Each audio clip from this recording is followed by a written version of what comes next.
সবাইকে সালাম, আসসালামু আলাইকুম। আমরা আজ এখানে হাবিব কবরস্থানের সামনে হাজির হয়েছি। আমি হত্যার বিচার এখনো আমরা বাইরে। তফসিল যখন ঘোষণা হয় তার পর থেকে আমি হাবিকে হত্যা করা হয়। নির্বাচন হল সরকার মাত্র নতুন সরকার প্রায় 6 মাস থেকে চলে, আমরা কোনো অগ্রগতি দেখতে পেলাম না। এভাবে যদি সবকিছুই খুব সহজ সরল ভাবে নেওয়া হয় আর মনে করা হয় যে আর দিন পার করতে করতে 150টারও বেশি দেশ পার করে দিয়েছে, এরকম ভাবেই যাবে, দিন এভাবে যাবে না। এটা 2001 সাল না, 2007 না, 2036 সাল 24 উত্তর বাংলাদেশ, জোড়াই যোদ্ধাদের তৈরি বাংলাদেশ। অতীতের চেতনা ভুলে যান। আমি দেখতে পাই কোনো জনগণ চেতনা বিক্রি করতে চায়। জুলাই গান শুনলেই চেতনাকে যাই না আমি সামনে, আমার সামনে পড়লে আমি ছেড়ে ফেলবো তোমাকে। আমি অনেক বলছি এ কথা।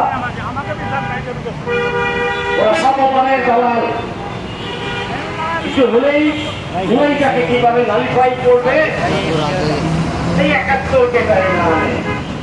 Chapter is closed. Chapter is closed. 71 is closed chapter. It will remain in our heart. আমাদের হৃদয়ে থাকবে, কিন্তু ওটা বার্নিং ইস্যু না, ওটা আনসলভ ইস্যু না, সলভ। আমরা আমাদের স্বাধীনতা পেয়েছি, বা সেই স্বাধীনতা আবার বিক্রি করে দেওয়া হয়েছে আর লুটে নেওয়া হয়েছে ভারত থেকে। স্বাধীনতা পুনরুদ্ধার করা হয়েছে জুলাই যুদ্ধের মাধ্যমে। জুলাই যোদ্ধারা রক্ত দিয়েছে, বন্ধুত্ব বরণ করেছে। সেটা নিয়ে এই জুলাই মাসেই কত বড় আস্পর্ধা, ওরা নোটিশ ছেলে, ওরা জানো ওরা কিভাবে জুলাইকে নিয়ে ফান করে, বসা করে। সিবিআই বলে ওরা রক্তের দাম বোঝে না, ওরা ভারতের দালাল। আর আমরা যারা আছি এবারে দালাল, তারা চুপচাপ মজা দেখি। লেসপেন্সার গুলা সরকারের রাষ্ট্রযন্ত্রেই বসা ছিল, তো ঘরে নিজুমের বসে রক্তের দাম বুঝবা কিভাবে? তোমরা তো মাঠে আসো নি। এই মিডিয়া হচ্ছে আরেক শয়তান।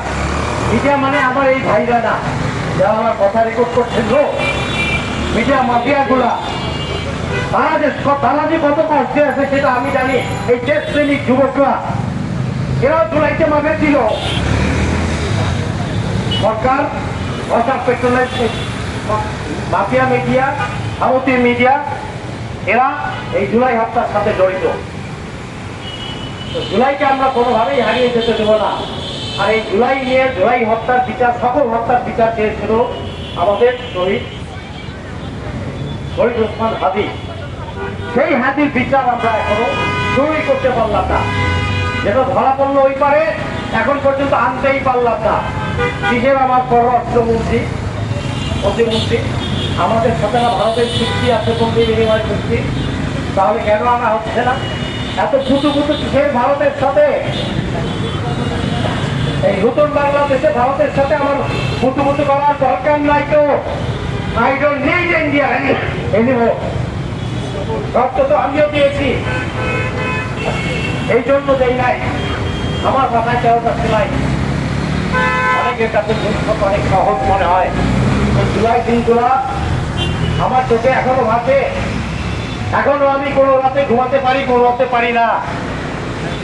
তাও যখন একটা অনুষ্ঠানে ছিলাম, রাতে কয়েকজন হয়তো জুলাই যোদ্ধা ছিলেন ওখানে, ওদের কথা শুনছিলাম। দু একজন পিছনে এসে আমার সাথে আলাপ করেছে, আমার কিছু করতে পারছি না তাদের জন্য। এটা আমার জন্য আরো বড় কষ্ট।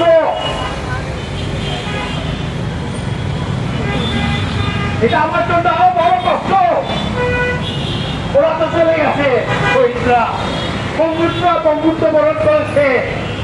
আমি তো ওদের তুলনায় অনেক ভালো আছি, সুস্থ আছি। আমার তো দায়িত্ব ওদের জন্য কথা বলা, ওদের জন্য কিছু করার। আমরা যাই হোক সরকার মশাইকে বলবো এত সস্তা ভাববেন না। নদীতে বসে গেছেন 5 বছর গ্যারান্টি। গ্যারান্টি কোন সময় দিছে? আল্লাহ কি আপনাকে গ্যারান্টি দিয়েছে আপনি 5 বছর টাকা থাকতে পারবেন, সঠিক পথে ফেরত আছেন? রক্ত দিয়ে কেনাই স্বাধীনতা। এভাবে দিন যাবে না, এভাবে দিন যেতে দেব না। 5 মাস 6 মাস হয়েছে, government is now settle somehow, মোটামুটি সেটেল। এবার বিচার কার্য শুরু করুন, আর বিচার কার্য আপনাকে শুরু করতেই হবে, এর কোনো বিকল্প নাই। বিচারহীনতার সংস্কৃতি আর থাকতে দেব না আমরা বাংলাদেশে। সকলের অবগতির জন্য জানাচ্ছি, আজ করে আমরা আইসিটিতে আজাদ পার্টির পক্ষ থেকে সাবেক 2 রাষ্ট্রপতি, একটা তো আমার জেলার, আমি বড় লজ্জিত, আব্দুল হামিদ, আরেকজন শাহাবুদ্দিন চুপ্পু, এই জুলাই হত্যা, বিডিআর হত্যা, শাপলা হত্যা, সকল হত্যার জন্য এই 2 জন তাদের পেরিয়ে তারা মহল কমিয়েতে চেয়ারে ছিলেন, বসে বসে খেয়েছেন, দিয়েছেন আমাদের টাকায়। তাদের বিবেক ভালো দেয় নাই, তারা রাষ্ট্রের অভিভাবক, তারা সর্বাধিনায়ক। এই 2 জন তারা কোনো ব্যবস্থা নেন নাই, হাসিনাকে থামান নাই, অথবা তার কথা শুনে না বলে ওনারা ব্যর্থতা দায় নিয়ে পদত্যাগও করেন নাই। মজা খেয়েছেন, মাখন খেয়েছেন, তারা হারাম খেয়েছেন, জাতির টাকা হারাম খোর। এই দুটোকে অবিলম্বে আইনের আওতায় এনে মানবতা বিরোধী অপরাধ, সকল খুন হত্যা অপরাধে তাদের আলটিমেট দায়িত্ব তাদের নিতে হবে। এই অপরাধ তাদের বিচার করতে হবে। আমরা এমনি দিব না, এমনি ছেড়ে যেতে দেবো না। সরকারের দায়িত্ব হচ্ছে ওই 626 জন যেভাবে গিয়েছে, এদের 2 জনের পরিবারকে যেন যেভাবে দেশ থেকে বের হয়ে যেতে দেওয়া না হয়, এটার সম্পূর্ণ দায় দায়িত্ব বর্তাবে বর্তমান সরকারের উপর।